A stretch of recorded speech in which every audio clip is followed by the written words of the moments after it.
Қызыл телпек ертексі. Ертеде кішкентай бір сүйкімді қыз өмір сүріпті. Анасы оны өте жақсы көреді екен.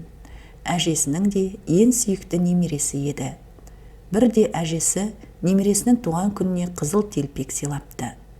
Қыз әжесінің сыйлығын басынан тастамай киіп жүретін болыпты. Содан бері көршілері кішкентай қызды қызыл телпек деп атап кетіпті. Бір күні анасы бәліш пісіріп қызына: «Қызым, мына бәлішпен бір құты майды әжеңе апарып, хал жағдайын біліп қайтшы» дейді. Қызыл телпек: «Жарайды анашым, апарып берейін» деп бәлішпен май салынған себетті алады. Анасының сөзін екетпейтін қызыл телпек әжесіне аттанады. Оған әжесі тұратын ауылға жету үшін орман арқылы өту керек еді.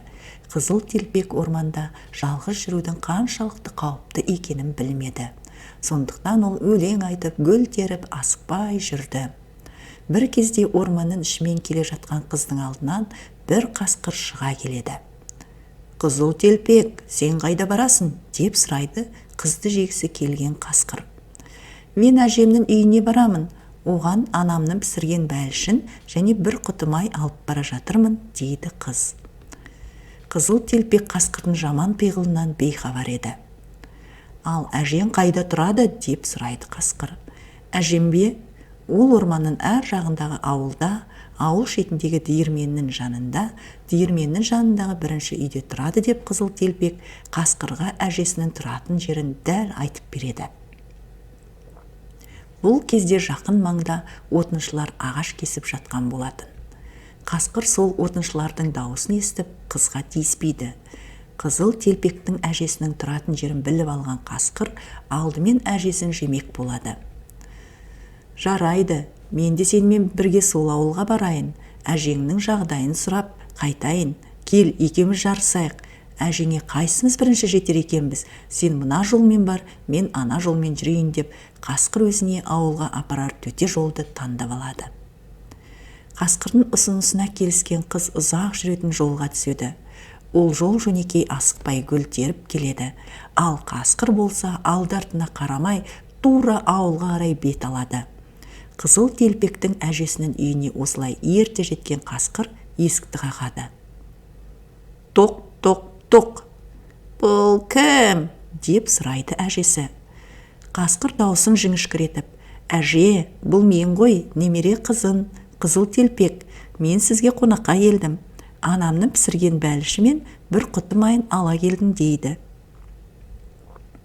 Бұл кезде ауырып төсек тартып жатқан әжей шынымен немересі келген екен деп ойлап: «Айналайын қызым, тұтқаның жанындағы жіпті тартсан, есік ашылады» дейді дауыстап. Қасқыр жіпті тартып қалады. Сол кезде есік ашылады. 3 күн аш жүрген қасқыр баса көктеп кіріп келеді. Ашқарақтанып бірден әжейді бас салады да бүтіндей жұта салады. Содан соң есікті жауып, басына әжейдің қалпағын киіп, көзіне көзілдірігін тағып, төсегіне жатады да қыздың келуін күтеді. Сәлден соң есікті қызыл телпек қағады. «Тоқ, тоқ, тоқ! Бұл кім?» дейді жуан дауыспен тойып алған қасқыр. Қыз гүрілдеген дауысты естіп қорқып кетеді. Артынша әжеме суық тиіп дауысы содан өзгерген болар деп ойлайды. «Бұл мен, сіздің немереңіз қызыл телпекпін. Мені сізге анам жіберді. Бәлішпен бір құты май алып келдім». Қасқыр дауысын өзгерте қойып жіңішке дауыспен: «Тұтқаның жанындағы жіпті тарта ғой қызым, сонда есік ашылады» дейді. Қыз жіпті тартады, есік ашылып үйге кіреді. Көрпемен бүркеніп жатқан қасқыр оған: «Қызым, себетті үстелдің үстіне қойып, өзің менің қасыма кел» дейді.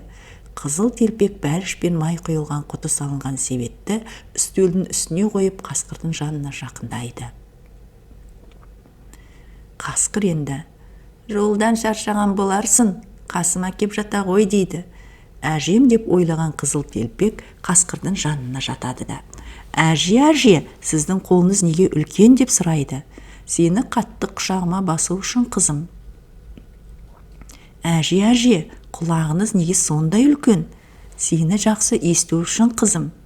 «Әже, көзіңіз неге үлкен?» «Сені жақсы көру үшін қызым». әже, түсіңіз неге сондай үлкен? Сені тезірек жеу үшін қызым-ау деп қызыл телпекті бас салып, аяғындағы кебісі қызыл телпегімен бірге жұта салады. Байғыз қыз айғайлап та үлгермейді, бірақ бақытына қарай дәл осы сәтте үйдің қасынан бір отыншы өтіп бара жатқан еді. Отыншы қасқырдың дауысын естіп, үйдің терезесінен қарайды. Үй ішінде төсекте орнынан қозғала алмай жатқан қасқырды көреді. Оның қампиған қарнына қарап, не болғанын бірден түсіне қояды. Отыншы жыртқышты ұстап алып, қарнын жарып жібереді. Қасқырдың ішінен қызыл телпек пен әжесі дін аман шыға келеді. Отыншы қасқырдың қарнын қайта тігіп, бос қоя береді. Қызыл телпек пен әжесі отыншыға алғыстарын білдіреді. Әжесі шай құйып, немересі әкелген бәліштерді себеттен шығарып, дастархан жаяды. Сөйтіп үшеуі жақсылап тұрып шай ішеді. Әңгіме дүкен құрады. Қасқырдың сыбағасын қалай бергендерін айтып мәз болады. Шарль Перро, Қызыл телпек ертегісі.